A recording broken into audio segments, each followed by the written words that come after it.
Looking for financial insights you can trust? How do you protect yourself as an investor? What's the strategy? I think it's really simple. I think you just want to be diversified in your portfolio.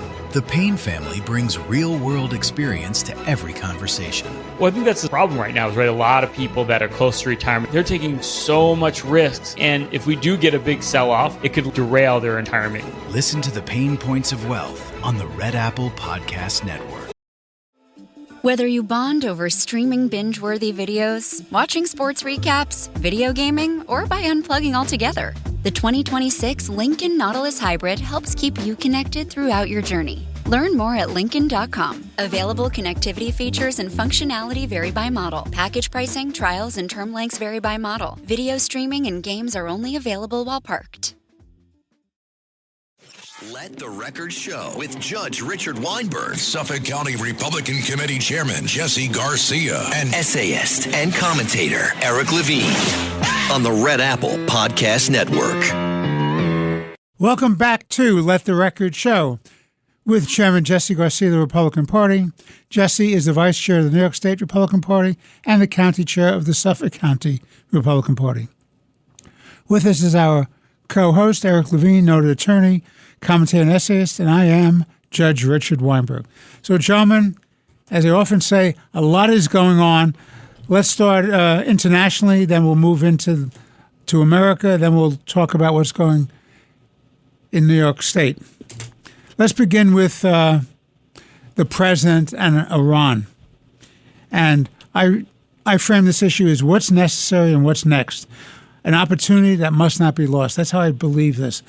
I really don't know, Jesse and Eric, why Trump is even bothering trying to meet with the Iranians. I just don't get it. I understand you want to make nice, you want to show everybody you're not looking for a war. I mean, I get that. But what's to negotiate? The Iranians, all they wanted to negotiate is a deal on nuclear weapons. They want to rejigger the agenda. They don't want to talk about their ballistic missiles. They don't want to talk about their funding of terrorism. They don't want to talk about the suppression of their people. They don't want to meet in Turkey, but they want to meet in Qatar, I think. I mean, I just don't get it. Where do they have the audacity to try to set the agenda and the venue? Why are we talking to these people when they just sent drones near our aircraft carrier and threatened one of our ships, a merchant vessel? I don't get what's to be accomplished. Seems to me there's only one thing to be accomplished, and Jesse and Eric and I have talked about this before. What's to be accomplished is regime change. Regime change, regime change. That's what people don't get it the first time or the second time. You have to have regime change. If there's no change in regime, they'll bide their time. They'll keep rearming the terrorist groups. They'll keep building up their missile capacity. They will keep doing terrorist incursions all around the world. And, of course, they'll try to rekindle their nuclear capacity for nuclear weapons. So, Eric, what do you say? I couldn't agree with you more. There's absolutely nothing to discuss. But understand the Iranians' position and what they're attempting to achieve. For the Iranians, any deal is a good deal. Any deal that leaves the regime in place, no matter what they agree to, is a good deal for them. It's a win because they'll just wait out Trump. Exactly right. Let's remember. I'm sorry? Exactly right. It's a waiting game. Just wait out Trump. Right. Let's remember. Eric wanted you to hear that. You say that again, Judge. That's okay. Absolutely right. Absolutely right. And absolutely right. Go ahead. So can I infer from your statement that it's absolutely right? Give me a week. I'll get back to you. Having said that, let's remember in 2015 when John Kerry and Barack Obama went to the American people and lied about what the nuclear deal provided. They said that it would block all paths to a nuclear weapon and, in fact, gave them a legal path to a nuclear weapon. It said it would block their ability to develop their ballistic missile systems. It gave them a legal path to a ballistic missile system. They were the leading state sponsor of terrorism, yet Obama and Kerry told us that when we lifted the sanctions and returned $115 billion, they'd use that money to build schools, hospitals, and roads. Of course, any sensate individual knew that they were going to use it to develop their nuclear weapons, their ballistic missile system. They fund the IRGC, their international terrorist network, and expand their military hegemonic goals in the region. Everybody knew that. And when Barack Obama and John Kerry told us that they would never make a bad deal, what they really said is, we're going to make a deal, we're going to make any deal, no matter what, we're going to make a deal, and then we'll just call it a good deal. And then they did this. They rammed it down the throats of the American people, who overwhelmingly opposed it, and over a bipartisan, overwhelming opposition to it in Congress. That's what Obama and Kerry gave to us. And not surprisingly, before the ink on that deal was dry, the nuclear program was in hyperdrive, the ballistic missile system program was in hyperdrive, funding for the IRGC and international terrorism went into high gear, attacks on American troops in Iraq, Afghanistan, and Syria became more lethal and more frequent, and we did nothing in response. President Trump comes into power, becomes president, 2016, and then 2 years later, 2018, backs out of the JCPOA and imposes a maximum pressure strategy. It's widely successful. Iran becomes cash poor. They have difficulties in funding their terrorist network. People become agitated. The economy is on its knees. It helped lays the groundwork for the Abraham Accords. But John Kerry, private citizen John Kerry to the rescue, decides that he's going to go to Iran and speak to Iranian Foreign Minister Javad Zarif, his personal friend. He's bragged about what good friends they are. And he meets with him at least 3 or 4 times and tells the Iranians through Zarif, stay the course, wait out Trump, don't give in, stay true to the nuclear program. And then when Trump passes, all will be right again. And John Kerry was right. John Kerry helped buy time for the Iranians. He helped persuade them that their best path was to wait out Trump. And then they were gifted Joe Biden. And whether it was Joe Biden or somebody else who we don't know who was running the administration, they lifted the sanctions. They allowed them to develop their nuclear weapons. They allowed them to attack American troops and service members in Iraq and Syria with impunity. And they begged and scraped and appeased, all in the hopes of bringing the Iranians back into the Iran nuclear deal. And whether it was the Obama-Kerry deal or whether it was the Biden reprise on his knees, America, let me be very clear about what America got in return for giving Iran a ballistic missile system, a nuclear program, and funding for their international terrorism and funding of the military and the right to kill Americans. We got absolutely nothing. Nothing. America got absolutely nothing in return. Israel was betrayed. American national security interests were undermined. American service members were put in harm's way. And in exchange for that, we got absolutely nothing.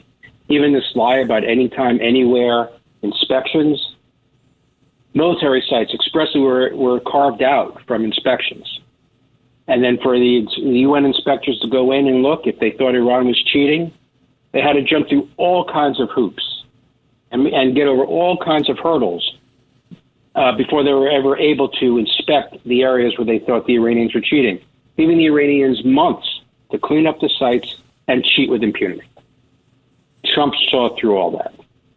But now Kerry comes in and persuades the Iranians to wait. Joe Biden comes in and repeats, and actually puts it to hyperdrive even worse, the Obama-Kerry deal. So what is the lesson to be learned? Iran is responsible for the October 7th attack on Israel. Hamas is an arm of Iran. Hezbollah is an arm of Iran. The Houthis are an arm of Iran. The terrorist networks in Syria and Iraq that are attacking American service members are controlled and are an arm of Iran. All this has to stop. There is now an uprising in Iran, and we need to support it. And this notion that the Iranians are threatening, there's going to be some sort of regional war if you attack, well, you know what? Let's call their bluff. They were saying the same thing just before we attacked the nuclear facilities. They are a paper tiger. The Iranian people know they're a paper tiger. And if they do respond, we're perfectly capable of dealing with it. Now, Richard, to your question, you don't know what the president is waiting for? I believe I can tell you what I think the president is waiting for. You can't attack unless you have assets there. You can't defend unless you have assets there. We now have the USS Abraham Lincoln aircraft carrier strike force in the Gulf within striking distance. We've been putting missile defense systems throughout the region to protect American service members in Qatar, in Syria, and to help protect Israel, our Arab allies in the Gulf. We are now in place. Now is the time to strike. Now is the time to unleash the weapons that we have there, the assets we have there, to wipe out this regime. And the world will be safer for it. And Iran is really not going to be in much of a position to respond. And if they do, so be it. Just that much more destruction to Iran. We can go after that. It doesn't require a single boot on the ground. Wipe out the IRGC headquarters. We know where they are. We know they operate. Take them out. We know where their Air Force is. Take it out. We know where their boats are, their naval vessels are. Wipe them out. We know where their ballistic missile program is. Wipe it out. Whatever the remnants are of the nuclear program, wipe it out. And most importantly, decapitate the regime. I believe Donald Trump made a mistake when he persuaded Bibi Netanyahu to not take out the Ayatollah when they had him in the crosshairs. They knew where he was during the 12-day war. The Israelis had the opportunity to take out the Ayatollah. He should have allowed them to do it. So be it. You can't criticize Trump too much. He's been spectacular on Israel and policy in the Middle East. I just think that one was a mistake. But now is the time to decapitate the regime. You got to take it, and there are two groups to decapitate. There's the Ayatollah and the clerics, and there's the IRGC. You got to take them both out. The IRGC that's the Revolutionary Guards. Exactly. They're the ones who oversee and train the terrorist network around the world. So, and then we should be arming, delivering, whether it's by parachutes out of the air or through intelligence networks. We should be arming the Iranian people in the streets. They want us there, want us to help them overthrow the regime. And then they let the Iranian people take it from there. But anything short of regime change is a loss for America. It's a loss for Western civilization. John Kerry has taught us that they are prepared, the Iranians are prepared to wait. They have a different concept of time. Americans and Westerners, but Americans in particular, we like things done immediately. But ancient cultures like Persians, the Iranians, they're prepared to wait a little while. And if the Ayatollah and the clerics and the IRGC are allowed to survive, they're just going to wait out Trump. They're going to hope that a Democrat is elected president who will revert back to the Biden, Kerry, Obama policy, or they'll hope that somebody from the MAGA wing, the Tucker Carlson wing, I should say, wing of the Republican Party becomes president, and then they're off to the races again on the nuclear program and the ballistic missile program. History will judge. Donald Trump has the opportunity to help direct the trajectory of history. And it is critical that he takes advantage of the opportunity and eviscerates, wipes out, eliminates for all time the Iranian. It's got to go. Jesse, your thoughts? Yeah, I think that Eric and yourself both articulated exactly where we are. I think that as we see here, I think that I believe, and he has demonstrated, the president, that he is playing chess while others may be playing checkers, or they're playing the games of appeasement. Certainly, it has been stated that before anything can be done, critical assets need to be placed in the area. And that's where you have steaming towards that region. I think they're right in the region now, and they actually just shot down recently an Iranian drone that was heading towards the Lincoln aircraft carrier group. And another one was pushed aside that was harassing one of the merchant vessels that was an American flag merchant vessel. The president's been very clear. He is a deal maker, and I completely agree with you. This is not a regime that you can deal with. I think he is using talk, both tough talk and inclusatory talk, to try and put his assets in place. He has certainly said that whatever discussions involved between the regime, the Iranians and the United States, includes in very cap and bold letters, no nuclear weapons for Iran. He has also said, get in line, or you're going to basically suffer the consequences, which is why the U.S. Carrier Abraham Lincoln is there.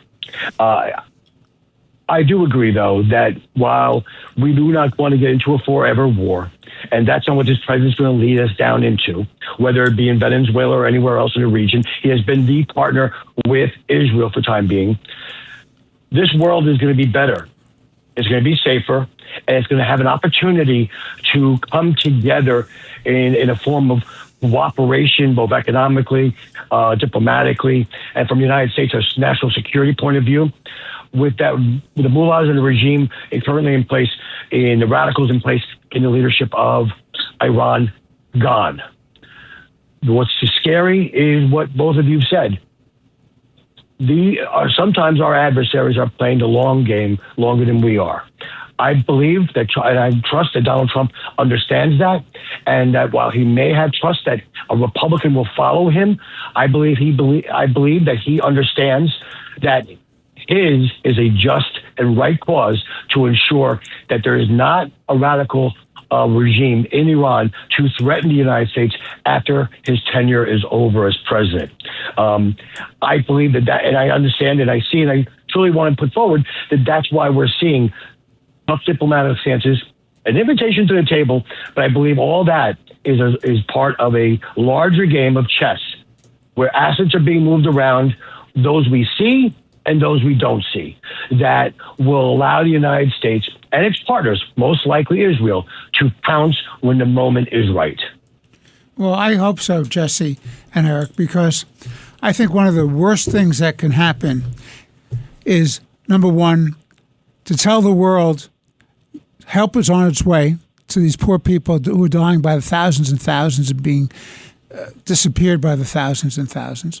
To tell people help is on the way, we have your back, and then to repudiate that. And anything less than, in my humble opinion, regime change against this theocratic terrorist regime is a failure to abide by that red line, that they must stop this and they must be replaced. I think that's a real problem. Any deal that keeps them in place is a bad deal by definition. I hope you're right. I have nothing against Mr. Witkoff personally. I have much more confidence when you send somebody like Marco Rubio, who is the Secretary of State and a great United States Senator before that, who understands national security and foreign policy. I like him doing the negotiating. I don't like people like Witkoff doing it. Real estate deals are not the deals that you have to deal with Iran. Yes, I'd also like to add, people should keep in mind that the Iranians have a lot of American blood on their hands. Literally thousands of Americans. They're responsible for 1/3 of the dead and wounded in Iraq and Afghanistan. Of course, the Marine barracks in Beirut, over almost 250 Marine and service members. So there are a lot of dead and wounded Americans who need to be vindicated. And this, removing the regime, there is no better vindication for taking down those responsible for the blood of Americans. I agree with that. This is Let the Record Show with Chairman Jesse Garcia of the Republican Party, noted attorney, commentator, and essayist Eric Lavine. I'm Judge Richard Weinberg. We'll be taking a break now. Please stay with us. We'll be back in about a few moments with more important and interesting conversation. Looking for financial insights you can trust? How do you protect yourself as an investor? What's the strategy? I think it's really simple. I think you just want to be diversified in your portfolio. The Payne family brings real-world experience to every conversation. Well, I think that's the problem right now, is right, a lot of people that are close to retirement, they're taking so much risks. And if we do get a big sell-off, it could derail their retirement. Listen to the Pain Points of Wealth on the Red Apple Podcast Network. Let the Record Show with Judge Richard Weinberg, Suffolk County Republican Committee Chairman Jesse Garcia, and essayist and commentator Eric Lavine on the Red Apple Podcast Network. We're back on Let the Record Show with Chairman Jesse Garcia of the Republican Party. Jesse is the Vice Chair of the New York State Republican Party and the County Chair of the Suffolk County Republican Party. With us is our co-host, Eric Lavine, noted attorney, commentator, and essayist, and I am Judge Richard Weinberg. Shifting gears, I want to talk about something that I find very troubling. I call this, gentlemen, the war against America. I believe it's spreading. I'm asking the questions to both of you. What must be done to save America? I believe there's time for real truth about what's happening and real consequences. So let me submit to you as follows. I believe this is insurgency against the federal government. I think it's reminiscent of the nullification attempts that happened during Andrew Jackson's regime and Abraham Lincoln's regime. I think they've stepped over the line. This insurgency, I believe, is over the line. It's an insurrection against federal law enforcement authority. Why is that? Because you have governors, you have senators who say they're not going to cooperate. Well, there's no obligation to cooperate, but they will do everything in their power to block the ability of the government, the federal government, to enforce the immigration laws, the federal laws, which under our supremacy clause prevail. That's long been adjudicated, and that's absolutely correct. The supremacy clause says that federal law enforcement has a right to enforce the laws, and no one should stand in the way of that. So when the governors will not give backing to the support, they say, well, you can't pick anybody up in a jail or a prison. That's a close question about whether that's insurrection act and not just choosing not to cooperate.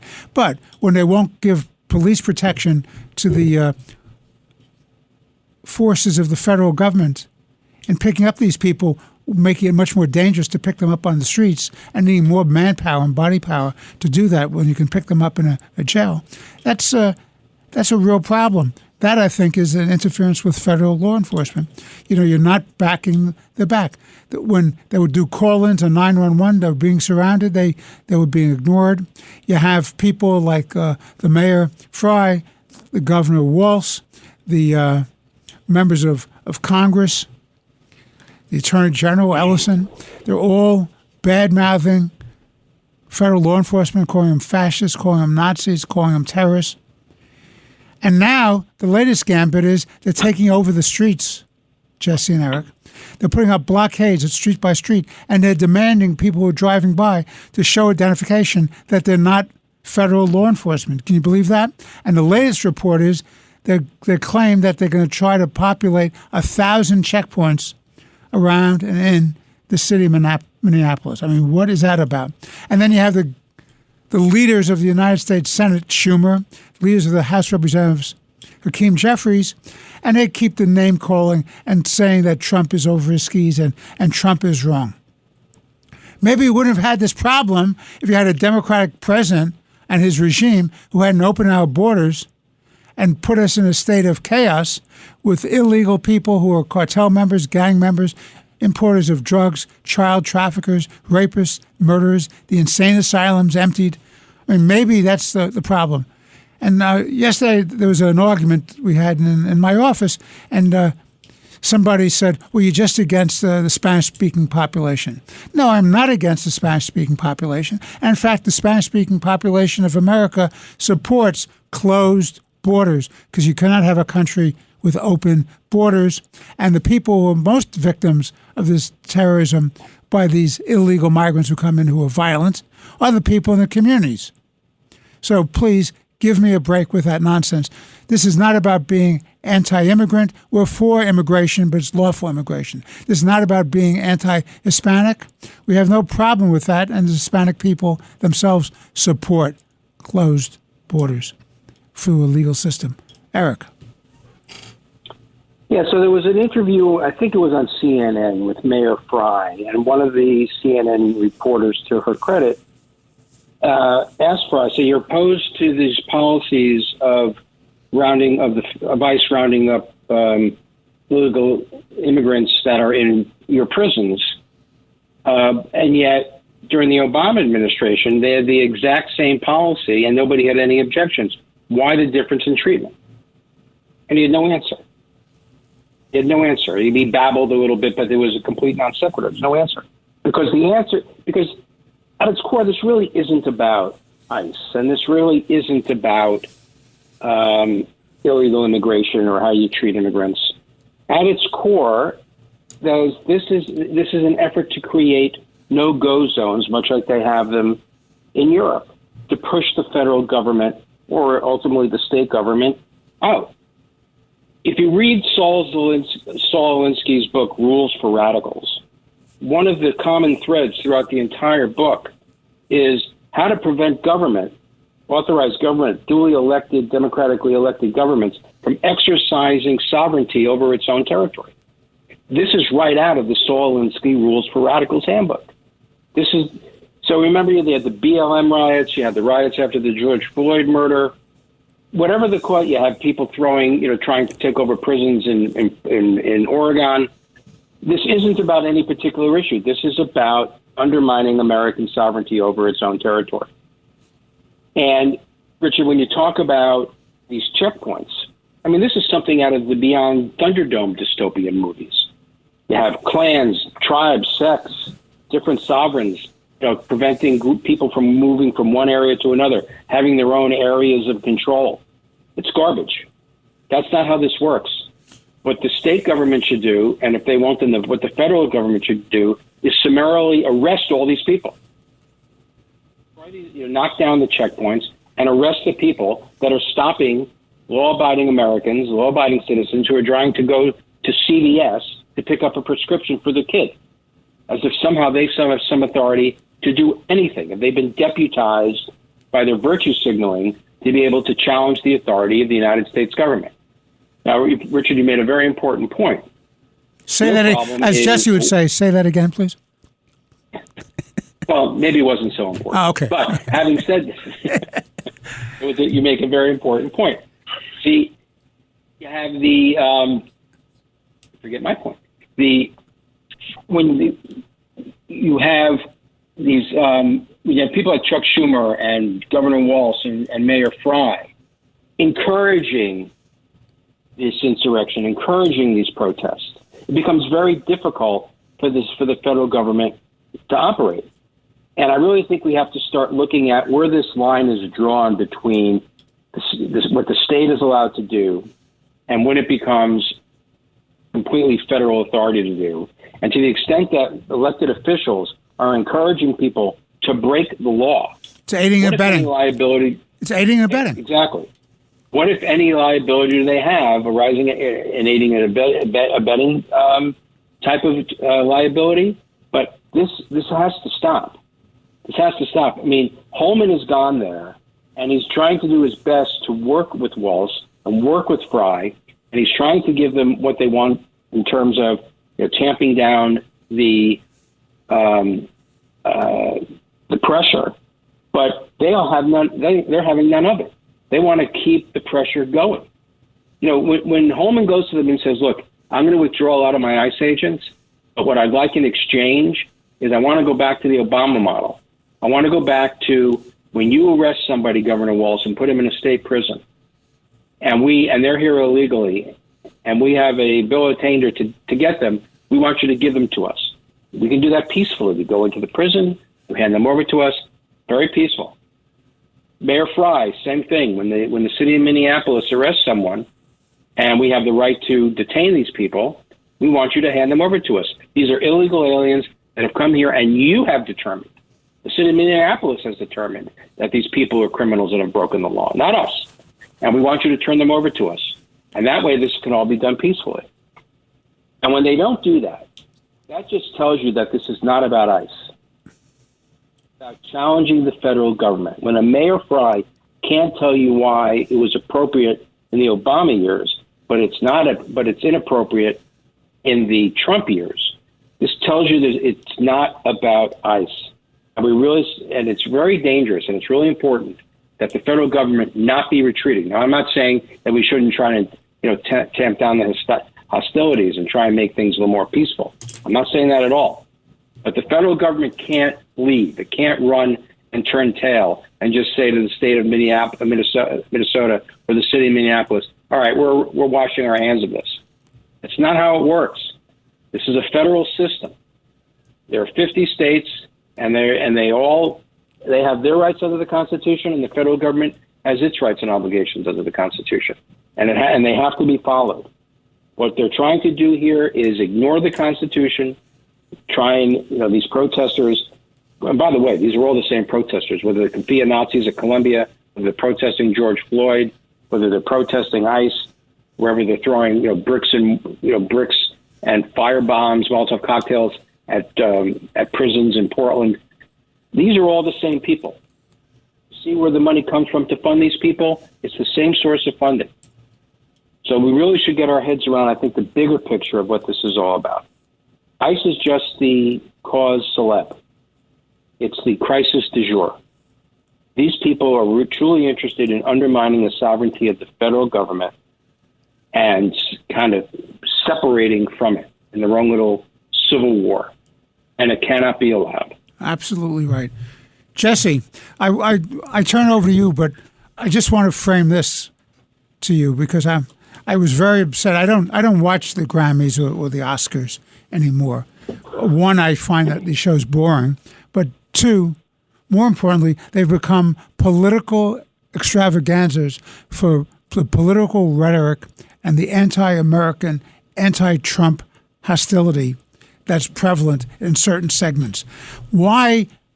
Because somebody's an actor or a singer or a musician, that they believe they have a right to take over that stage and make it a political event, a one-sided political event, a polemical attack against law enforcement, cursing the brave men and women of ICE with foul language on nationwide and international television, why that's acceptable and why it's not universally condemned, and why you have this character, Bad Bunny, or whatever the hell his name is, and why the National Football League is allowing him to do the halftime show is totally beyond me. Jesse. I think the one thing we can all agree upon is that we go to sporting events, we go to the theater, we go to the movies, we go to performances, comedy shows, wherever it may be, to seek entertainment, to basically maybe just turn off our normal daily lives for just a few hours. These performers think that they are, and what they think they're above everything. They're elitists, and they believe that their voices should be carry some weight. But we all realize is that they don't carry any weight. We've seen this time and time again, that the American people shake their heads, maybe quietly, maybe silently, maybe along with their own families or people, their peers, and they just shake their head and they say, "This is not what we're signed on for. I came here to get entertained, not to have a political speech or to be politically lectured." And that's why the ratings of these shows have gone down. And these award shows, which are nothing more than the elitists patting themselves on the back, that have nothing in touch with the middle-class American family. That's why their ratings are down, and that's why these shows are marginalized and people are not tuning in. Their consumers are voting with their choice. They chose not to sign on. Now, what I find amazing is that we have these performers and these rich individuals, right, that have nothing in touch with middle America, and they condemn President Trump and the federal government for keeping our law, for enforcing our laws, for closing our borders, for removing illegal criminals from our streets, and yet they go into these heavily guarded, gated communities with their private security. It's the same individuals that lie about climate change, and we have to address climate change while they jet all over the world for a catwalk, for a performance, a red carpet in these jets that create the climate change under their scenario. So they're hypocrites, and they truly don't matter.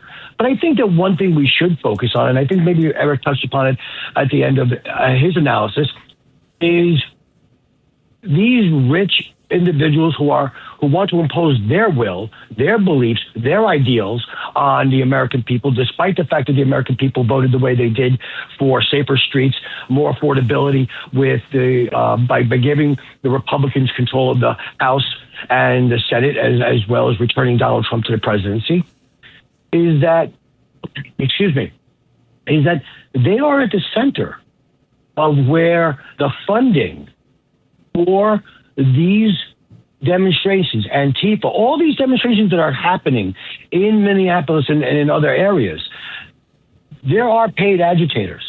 We do know that there's been a history, whether or not allegedly he's been involved in these ones, I'm not sure, but that George Soros has gone after and funded these agitators. We know that radical, left-leaning billionaires, sometimes it's been alleged that Chinese billionaires have been funding these agitators to create what I think what was said here, a mini civil war. So what we're seeing here is dark money funding violence.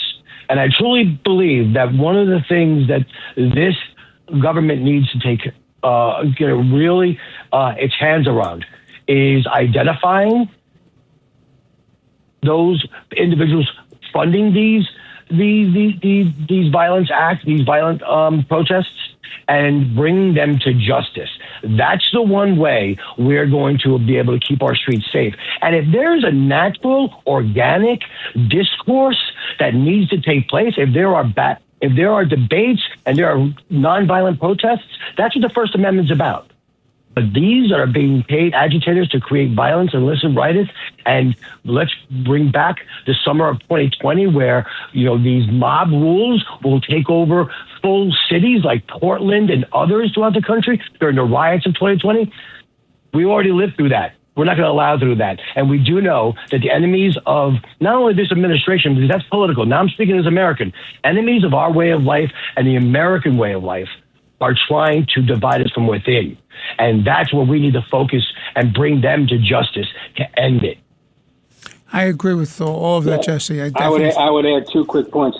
One of the reasons we're seeing this uprising in Minneapolis and it being so vociferous is a way to distract from the Somali fraud. I mean, let's be honest. Absolutely right. Nothing makes President Walsh happier or Mayor Fry happier than to have people not focusing on the Somali fraud, which is direct result of the corruption policy of the Democratic Party in Minnesota, allowing these people to get billions of dollars and moving it around, and then in turn getting political support from them. Right. And the second point is, unlike in thug regimes, this is a democracy. It's a republic, but it's a democratic republic. If you don't like the law, the ability to vote for people who will change the law. That's how this system is designed. If you don't like the law, you vote for people who will change the laws in a way that adheres to your values. It does not allow for uprisings. It doesn't allow for violent protests. It allows for peaceful protests, the right to persuade, not the right to bludgeon. And what these people are basically saying is they're extortionists. You either agree with us, take over the streets. And that's not how it works. That is a mob mentality. That is an organized crime mentality. And that's not how governments are supposed to operate. And when people like Fry and Waltz abdicate their responsibility to keep their first responsibility to keep the streets of Minnesota, Minneapolis safe, then these people should just step down. They should just resign because they've chosen not to do their jobs, and they're betraying the people who elected them. But they're violating their oath of office. They're violating their oath of office. They should be removed. But the way the system works, if you don't like the laws, you change them, and there's a process to do it. Agreed. Well, we have to take a break now. This is Let the Record Show with Chairman Jesse Garcia of the Republican Party, noted attorney, commentator, and essayist Eric Lavine. I am Judge Richard Weinberg. Please stay with us. We'll be back in about a few moments with the final segment of this week's show with more interesting and important conversations. Stay with us, please. Let the Record Show with Judge Richard Weinberg, Suffolk County Republican Committee Chairman Jesse Garcia, and essayist and commentator Eric Lavine on the Red Apple Podcast Network. Welcome back to Let the Record Show with Chairman Jesse Garcia of the Republican Party. Jesse is the county chair of the Suffolk County Republican Party, as well as being the vice chair of the New York State Party.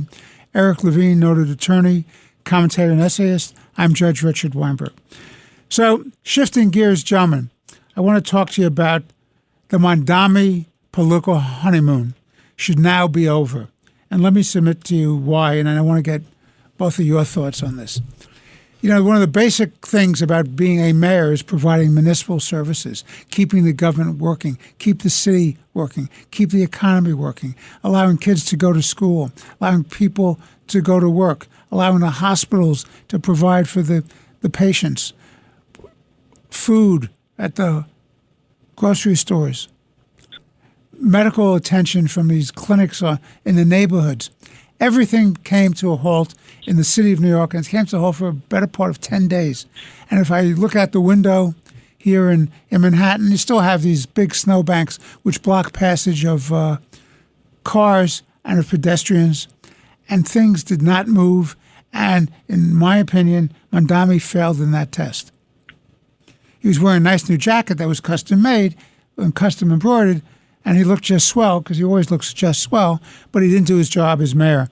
So as LaGuardia famously said, there's no Democratic Republican way to collect the garbage. And I submit to you, there's no capitalist way or socialist way to clean the streets. You clean the streets, baby, because that's your job. If you're not going to do your job, why did you run for the office?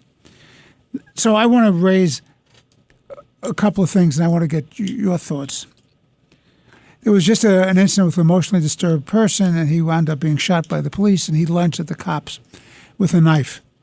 So Mondami, instead of backing law enforcement and the police, said, oh, this is an example of why we need this new unit I'm creating, this community response effort, the community response group of the police department doesn't work. It's dangerous. Look what happened. I want to send social workers in. And I submit to you that if the social workers were there instead of the cops, what you would have had was one dead social worker, or at least one cut-up social worker. And what right does he have to announce in advance that the cops were wrong, that this was a bad shooting? He wasn't there. He didn't know what happened. He immediately rallied behind the emotionally disturbed person who was putting everybody's life at risk and against the cops, and he prejudged it and said the cops were guilty of a crime. And so how is a DA supposed to do his or her job, and a judge and jury is supposed to do their job on the merits without fear or favor, doing the right thing, when this guy has already prejudged it? That's not his job as mayor to prejudge activities like this at all. Then you have Senator Garcia of Louisiana, who's chairman of the Health Committee, and he says to Mondami in a letter that was just released, look, Mayor Adams had these executive orders. You rescinded them on the first day.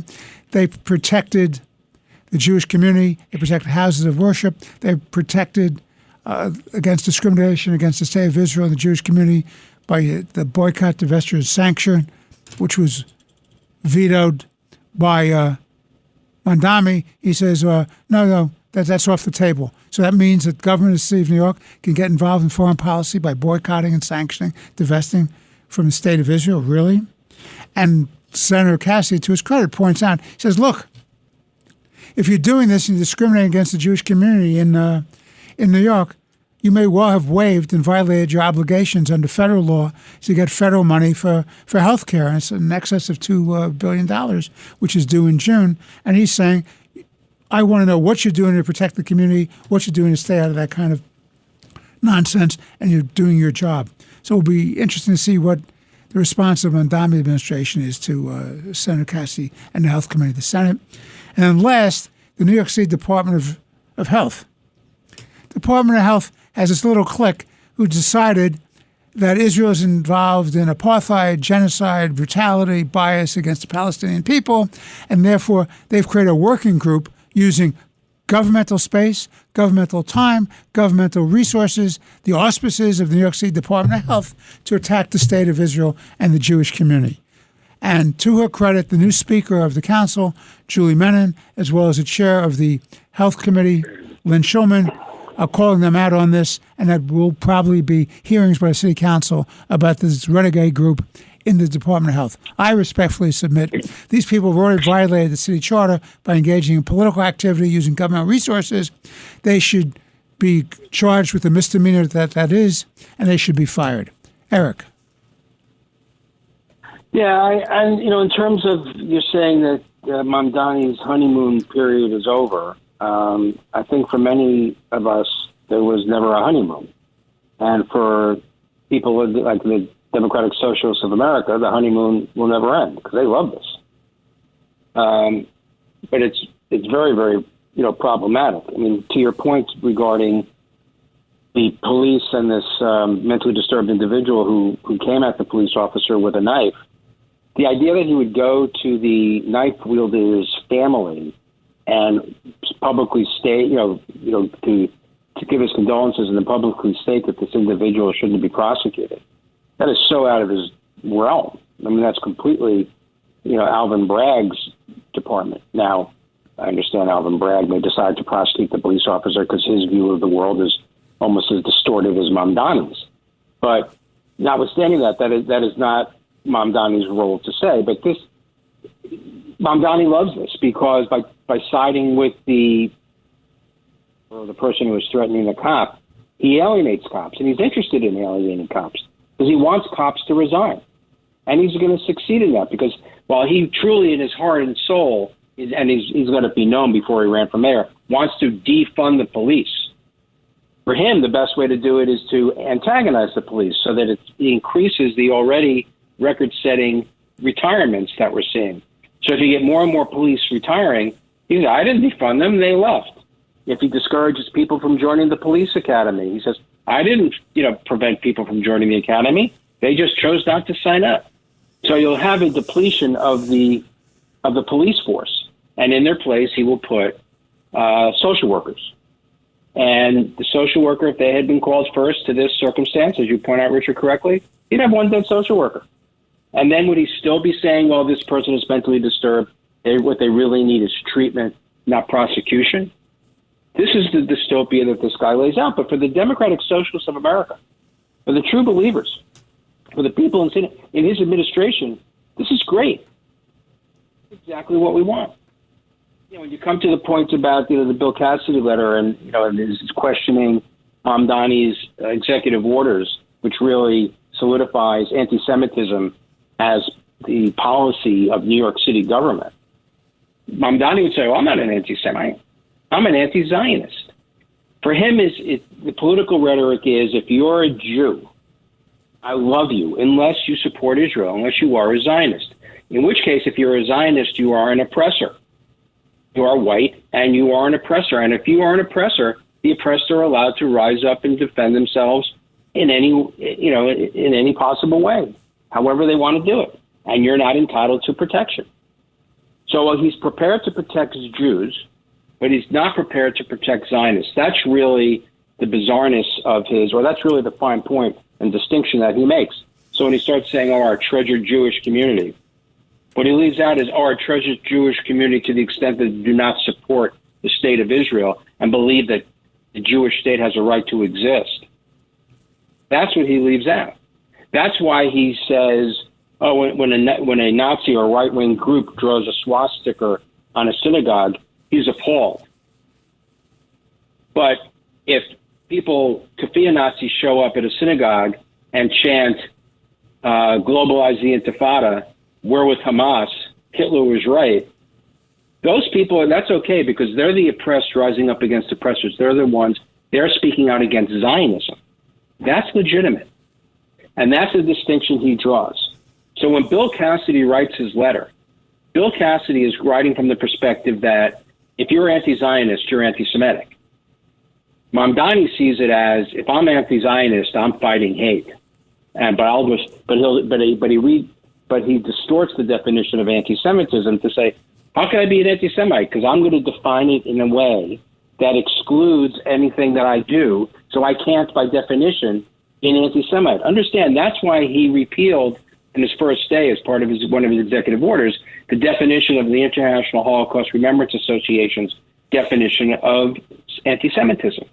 Because as soon as you have a fixed target, as soon as you have a definition, that's something you could point to.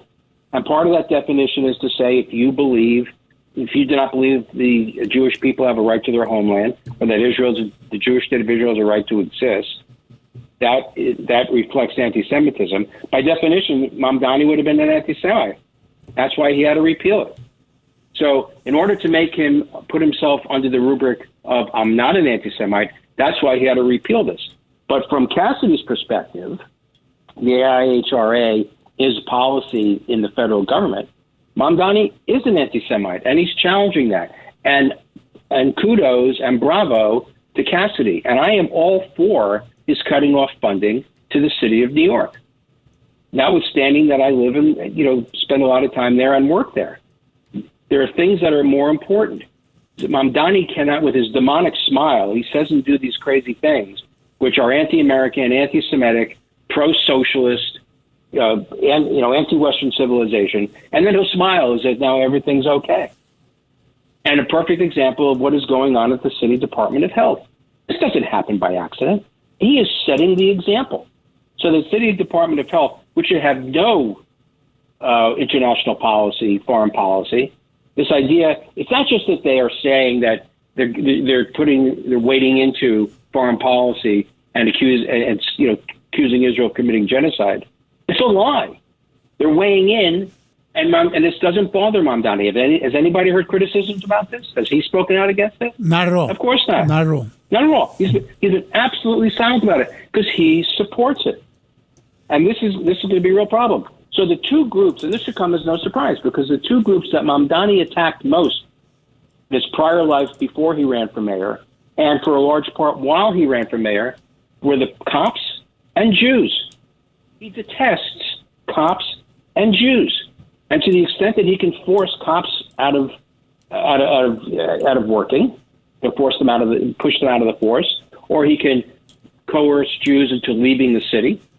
He's good with that. Yeah. He's okay with that. Jesse. And that's what he's attempting to achieve. So this should come as a surprise to no one.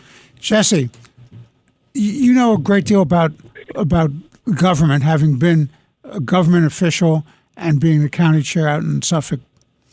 I mean, isn't it amazing to you as you sit back and look at this, that they're using governmental resources in the offices, equipment, supplies, time, diversion from doing their job?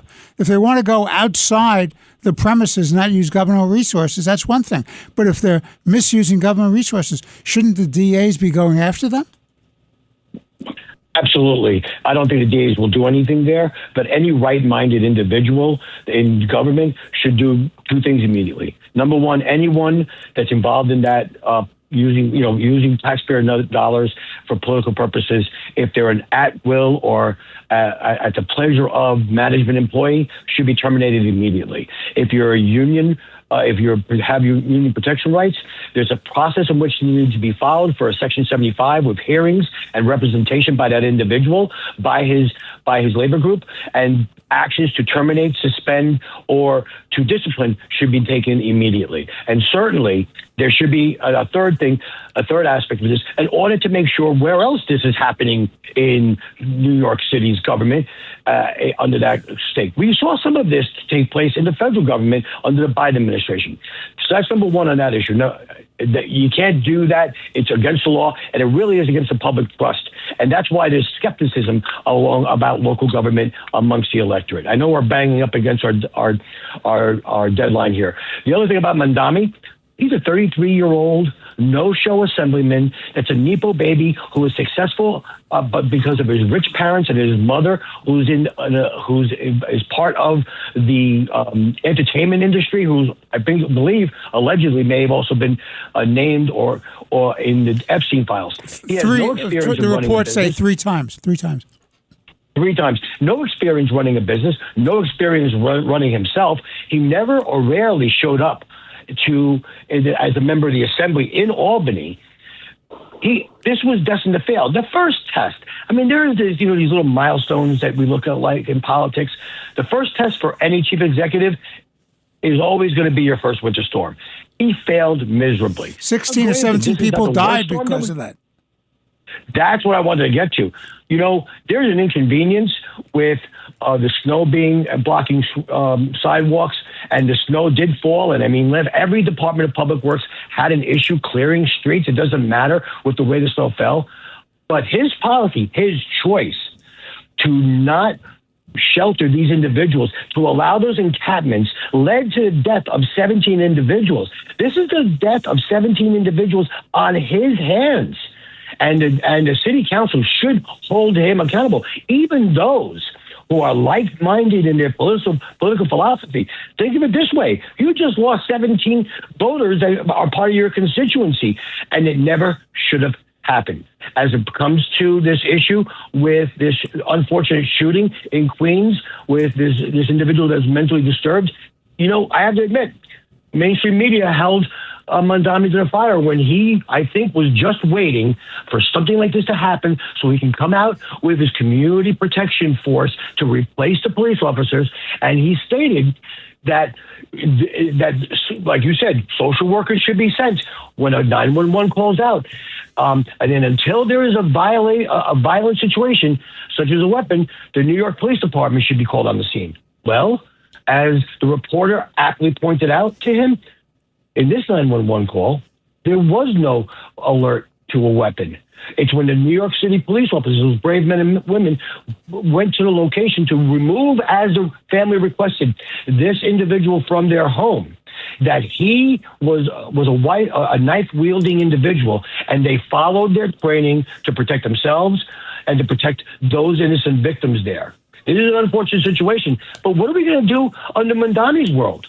Mondami's world is we send a social worker when he sees or she sees the knife, which is probably stuck in their chest at this point. That's when they call for backup in the cops with weapons. No way. This is wrong, and it's not. It can't be allowed to happen. What I need to ask ourselves, and we need to ask ourselves, we spoke about this leading up to Mondami taking office.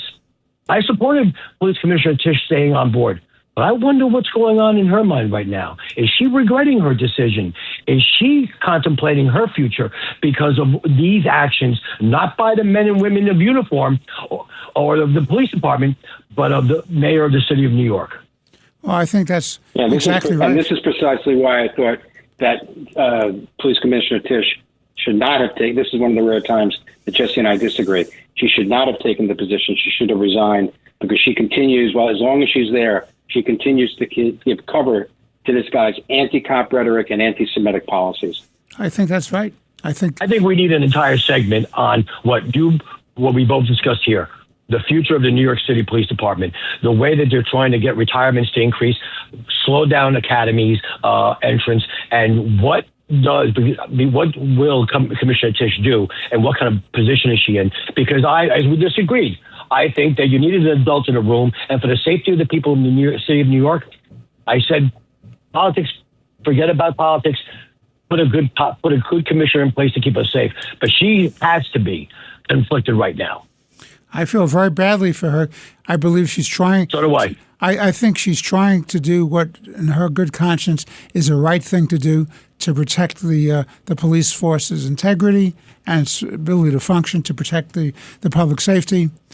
But it's a terrible choice that she has to make, because if she walks away from the job, what kind of clown is Mondami going to be putting in there? Don't get me wrong. I think she's a magnificent public servant. She's in a very difficult spot. I appreciate that. I understand that. But I think the better choice here is for her to have resigned. Well, gentlemen, I want to thank you again for another wonderful segment on Let the Record Show. I hope our audience enjoyed the conversation as much as I did. This has been Let the Record Show with Chairman Garcia of the Republican Party, noted attorney, commentator, essayist, Eric Lavine. I'm Judge Richard Weinberg. Thank you for listening.